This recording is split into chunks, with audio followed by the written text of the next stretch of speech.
Hi guys, welcome to the Mindspace. I decided to record a spoilers video instead of doing shorts. I think we have enough spoilers to just throw a quick 10-minute video covering all the ones we have so far. I'm going to be using what images we have based on what I can find on Reddit and just post them on screen, and I apologize if they're bad quality. I will try to say everything I can, what I can see, what I can read, and how I feel about the card. Let's just get into it. So the first one I can see here, that since the article was released, I covered the article. So the first one I've got here is Santa Claus, a Lyra card, the common version. 5 from hand, 5 in reserve, 0, 5, 5. Important that it's got a 0 on it, because there are some cards later on. And its effect from hand, starting with you, each player may immediately play a card with hand cost 3 or less for free. Pretty interesting. You are effectively getting a 8 for 5, but with the downside that your opponent gets to do so as well, and they even get to go after you. You need to think very carefully about when you play this, because of course when you play this, if your opponent doesn't have a 3 cost, they don't get to play anything, or God forbid, they have nothing of cost 3 or less. So the less hand cards they have, the more likelihood this is going to go off and go well for you. As this is the common, I'm kind of hoping the rare says 4 or less or 2 or less with a cheaper cost. You want to be able to do this in a way that's overwhelming against your opponent instead of giving too much to them.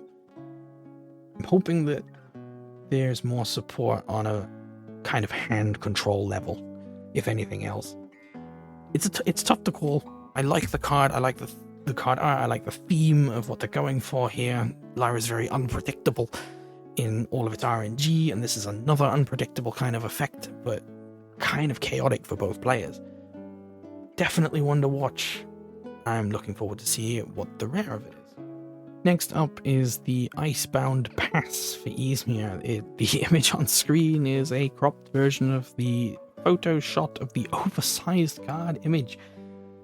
It's one of a series of cards which I will go over as they are most of the spoilers for this video, unfortunately. It's a landmark permanent 4/4.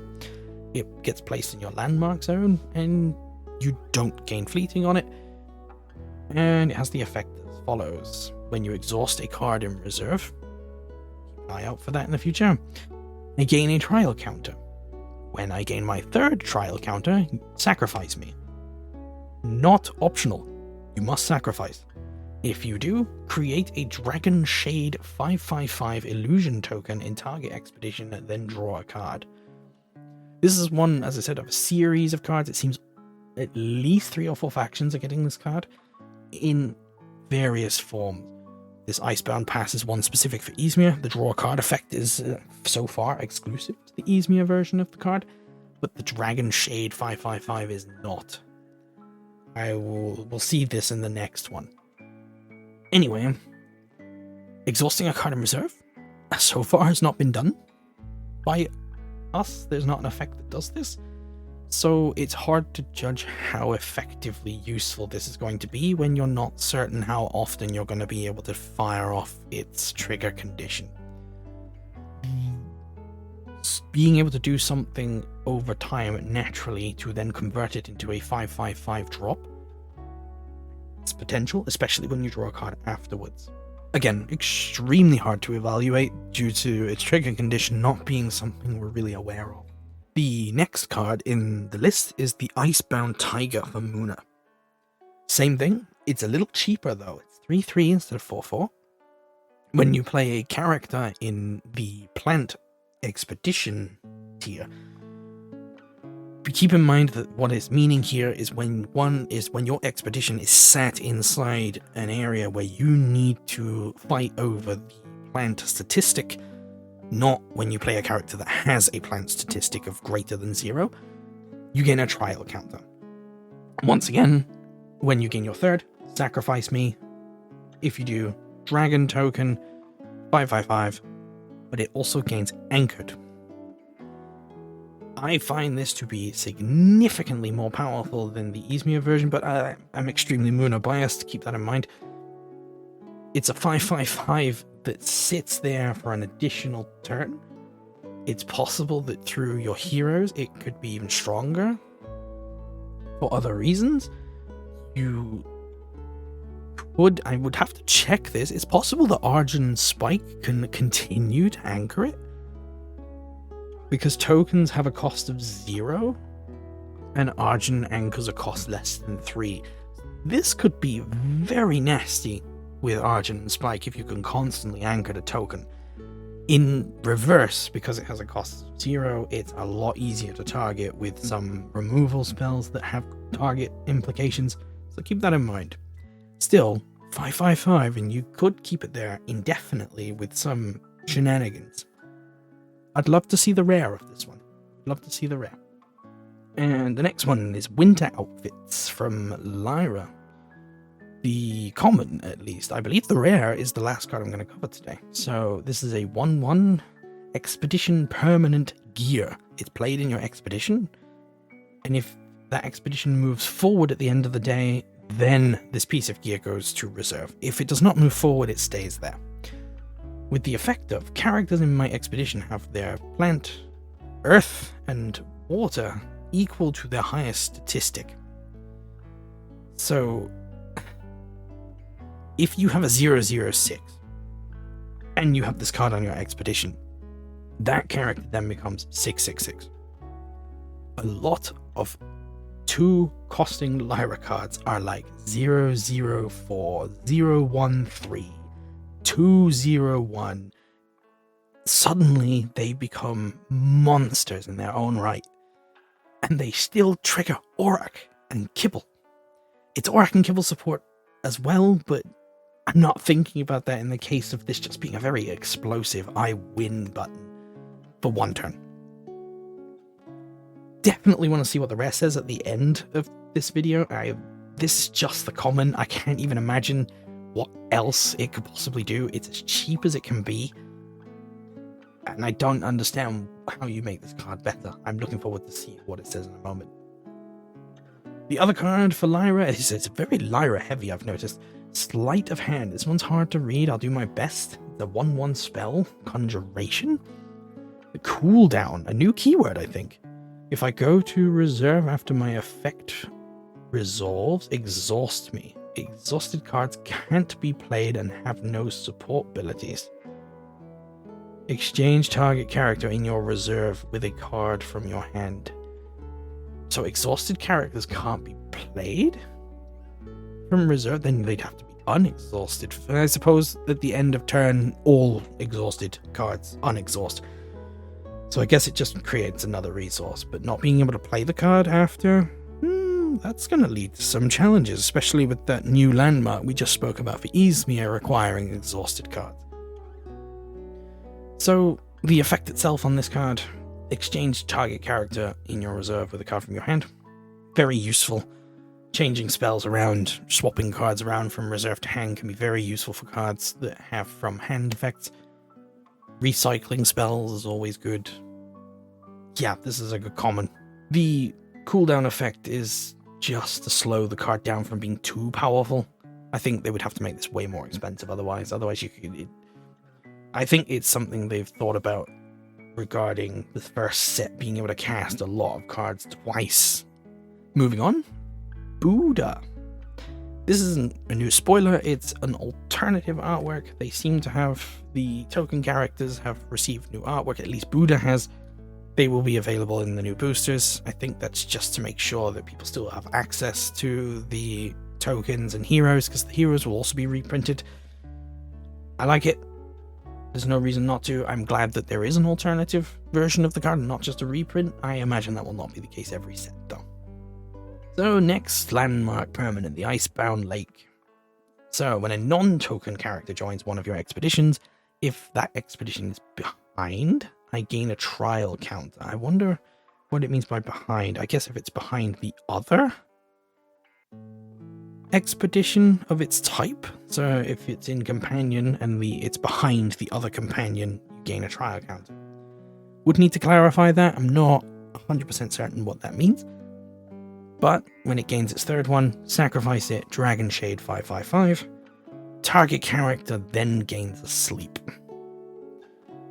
We've seen how that can be useful when Robin Hood was in its original version of the text. Sleeping bureaucrats, very nice, they like that, keep their fields effects running longer.